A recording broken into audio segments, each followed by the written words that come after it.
দেখতে দেখতে প্রায় শীত টাটা বলছে আর বসন্ত নক করছে দরজায়। আর এই বসন্তকালকেই কিন্তু আমরা বাঙালিরা প্রেমের সময় বলে চিহ্নিত করি। আমি অনির্বাণ ভুতুরের 22 নম্বর পডকাস্টে সবাইকে সাদর আমন্ত্রণ জানাচ্ছি। আশা করছি আপনারা সবাই ভালো আছেন এবং সুস্থ আছেন।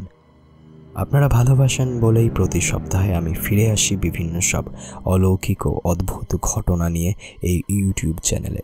তো এখন ভুতুরের যত শ্রোতারা এই এপিসোডটি শুনছেন নিজেদের সঙ্গীর সঙ্গে প্রেম করতে করতে, তাদের উদ্দেশ্যে বলছি, কমেন্ট করে জানিয়ে দিন এই এপিসোডটি কেমন লাগছে, লাইক করে দিন, ভিডিওটিকে শেয়ার করুন নিজেদের বন্ধুদের সঙ্গে, আর অবশ্যই কমেন্টে আপনাদের ফিডব্যাক জানান ভুতুরের এপিসোডগুলো আপনাদের কেমন লাগে, কোন এপিসোডটা সবথেকে ভালো লেগেছে। আপনাদের ফিডব্যাক কিন্তু অবশ্যই আমার জরুরি। বেশ ইন্টারেস্টিং এবং অবাক করে দেওয়ার মতো সত্যি ঘটনা রয়েছে আজকে, আর এই রকমই বিভিন্ন অদ্ভুত অলৌকিক ঘটনা শুনতে চ্যানেলটিকে সাবস্ক্রাইব করুন। বেশি কথা না বাড়িয়ে ফিরছি আজকের ঘটনার দিকে। ভুতুড়ে কোনো আসরে গল্প নয়, সত্যি ঘটনায় অশরীরীর ভয়।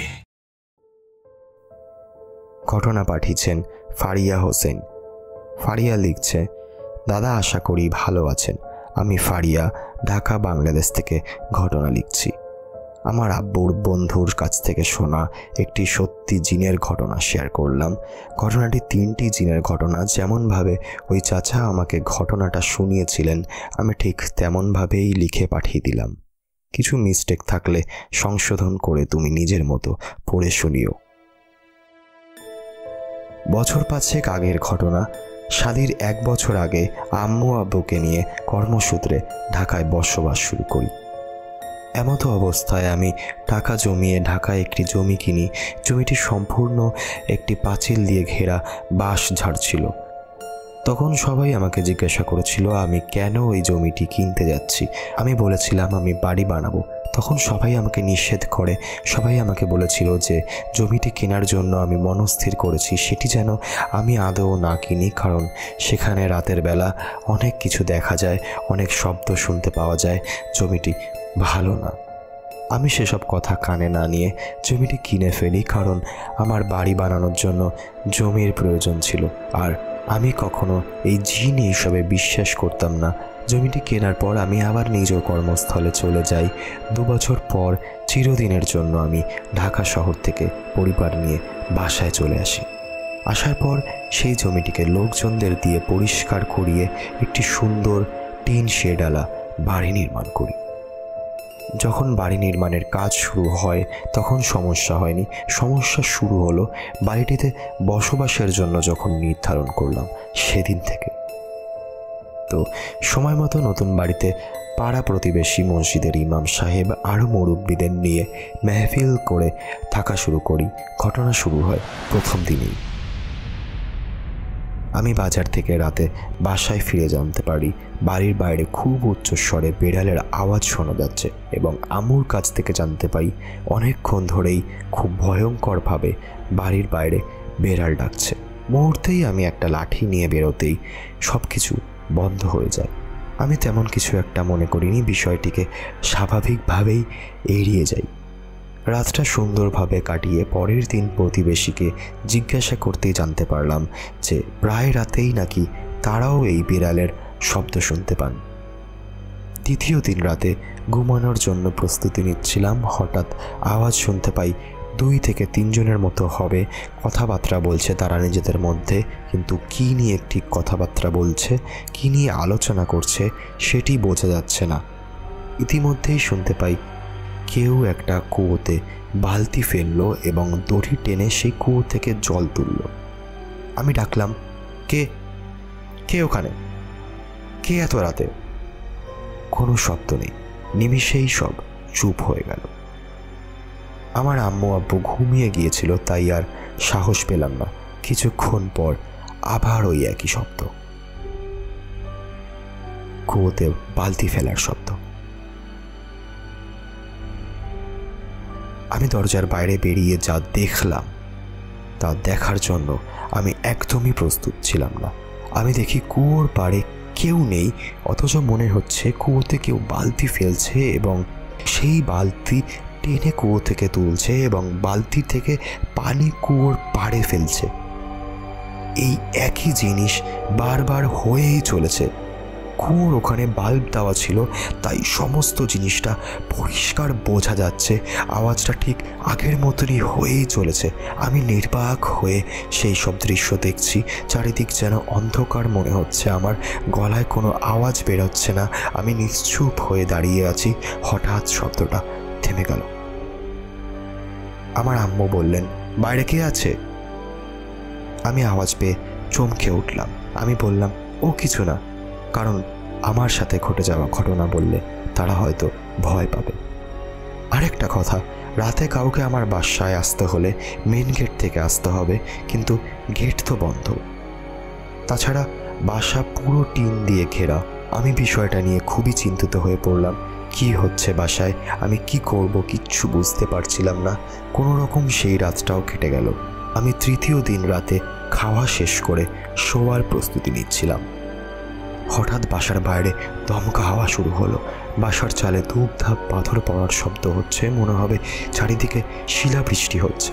আমি ভাবলাম মনে হয় আজকে রাতটা খুব একটা সমস্যা হবে না, কারণ চারিদিকে বৃষ্টি শুরু হয়েছে। আমি ঘুমিয়ে পড়লাম।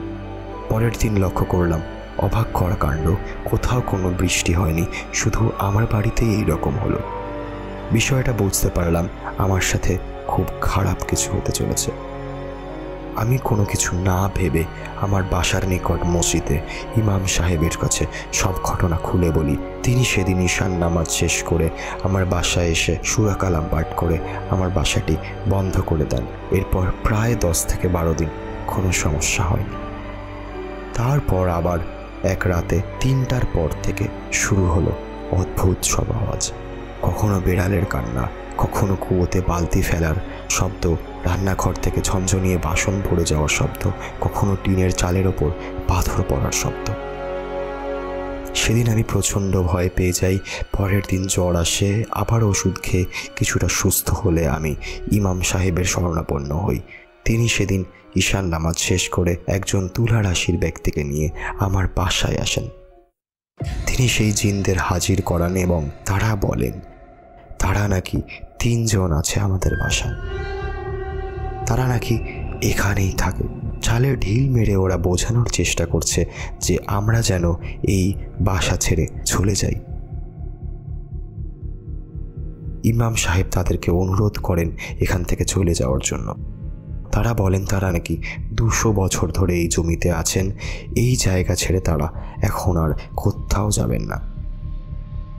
পরিশেষে অনেক কষ্ট করে তাদের রাজি করানো হয়। তাদের কিছু শর্ত ছিল। তাদেরকে নাকি একটি ছাগল, 6টি কবুতর ও বিভিন্ন উপাদানের মাধ্যমে খুশি করতে হবে, তাহলেই তারা চলে যাবে। তাদের কথা মতো সব কিছু দেওয়া হলে পরিশেষে তারা চলে যায়। তারা কথা দিয়েছিল তারা আর কোনোদিনও সমস্যা করবে না। এরপর আর কোনোদিনও সমস্যা হয়নি। মহান আল্লাহর অশেষ রহমতে চাচারা এখন ভালোই আছেন এবং এখন চাচার বাসায় ওই রকম সমস্যা আর হয় না। ভুতুড়ে কোনো আসরে গল্প নয়, সত্যি ঘটনায় অশরীরীর ভয়।